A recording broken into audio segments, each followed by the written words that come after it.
SSC পরীক্ষার result হয়েছে, যা পরীক্ষা দিয়েছে তার অর্ধেক ফেল।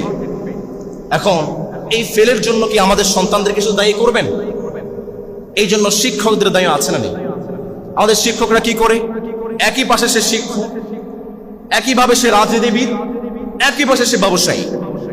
এখন একজন শিক্ষক, সে রাজনীতিবিদ, সে ব্যবসায়ী, এখন সে ব্যবসার মধ্যে সময় দিবে নাকি রাজনীতির মধ্যে সময় দিবে, নাকি বাংলাদেশটাকে সঠিক করার জন্য, বিনির্মাণ করার জন্য আমার সন্তানদেরকে সে পড়াবে? কোন দিকে যাবে?